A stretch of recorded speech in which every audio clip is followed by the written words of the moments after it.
welcome to my channel. Luana was a real estate agent who'd seen it all, or so she thought. One day she got a call from an old lady offering a huge commission for selling her mansion. The catch that the agent could never visit the house at night. Intrigued, Luana accepted the offer, assuming it was just an eccentric old lady being superstitious. The mansion sat on the edge of a forgotten village, surrounded by eerily tall trees. The locals spoke of the house in hushed tones, refusing to even meet its gaze. On her first visit during the day, Luana found the mansion unsettling. Everything was slightly off, like the ceilings were too high. The windows were too narrow and the walls had a strange texture, almost like skin. Despite this, she brought a potential client, a man named Elias. The following week, while Luana showed the main floor to Elias and another couple, a young woman named Isabella wandered upstairs alone.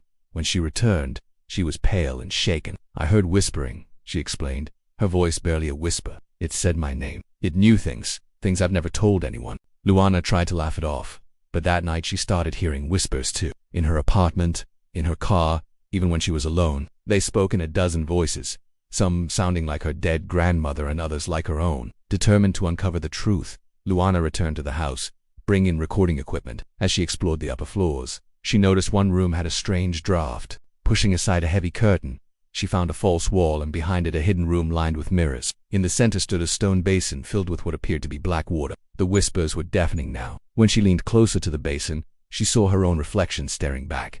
But it wasn't her. It was a twisted version of her smiling with way too many teeth. Suddenly, the room began to spin. She stumbled back, only to see her reflection still staring at her from the mirror across the room. Heart pounding, she fled the house and researched its history. She learned it had belonged to the Mortari family, spiritualists who believed mirrors were portals to other realms. They conducted bizarre rituals to merge their home with the reflection world. Then in 1948, they all vanished. The only survivor, a little girl named Antonella, was found locked in the basement screaming, "The house is alive. It's not safe." As Luana delved deeper into the mystery, she became obsessed. She stopped going to work, stopped answering calls. Her friends grew worried and eventually stopped hearing from her altogether. All the while, she kept hearing the whispers, growing louder with each passing day. She claimed the house was calling her, needing her, and eventually she gave in. She moved into the mansion, but no one ever saw her leave again. Some say the mansion is haunted by the spirits trapped within its walls, forever seeking to escape into our world through the mirrors. If you listen closely, you might hear their whispers calling out to you, begging for your help. Or maybe they just want company in their dark and lonely house. What do you think? Let me know in the comments below. And don't forget to subscribe for more terrifying tales. Have you ever heard of the radio station 106.6? Of course you have. You're listening to it right now. Actually, technically, 106.6 FM doesn't exist.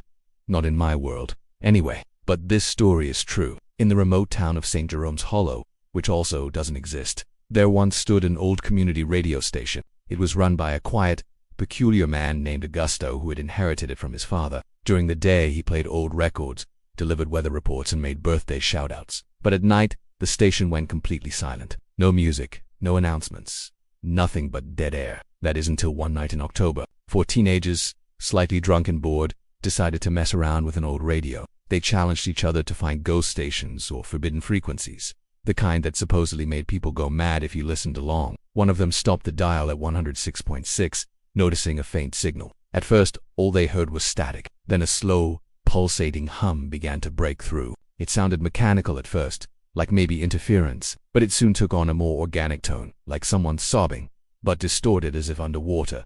Suddenly a voice emerged. "Don't turn it off, I'm still here." The group laughed nervously, thinking it was a prank. But one of them, Marcos, looked genuinely shaken. He claimed he heard his late grandfather's voice whisper his name through the static.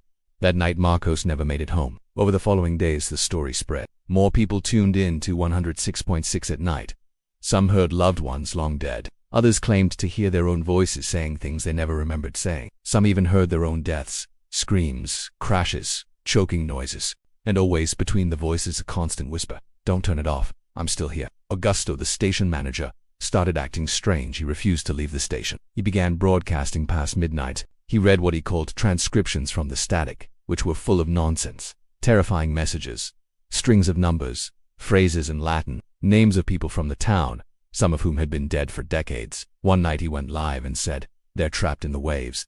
The voices, they're not just echoes. They remember. They want out." Then silence. Augusto was never seen again. A month later, paranormal investigators arrived, documenting everything.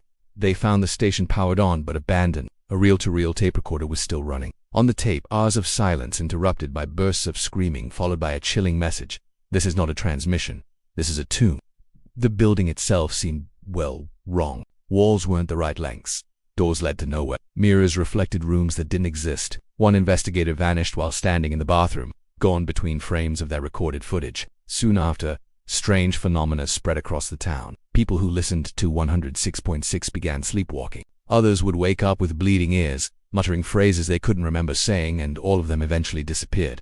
No one knows what Radio 106.6 really was. Some believe it was built atop the ruins of a mental asylum that burned down in the 60s, killing everyone inside. Others think it was a failed government experiment in frequency manipulation, a machine meant to contact alternate realities. But the most accepted theory in St. Jerome's Hollow is far simpler and far worse. The radio didn't broadcast the voices. It absorbed them, and now it's still listening, waiting for the next person to tune in.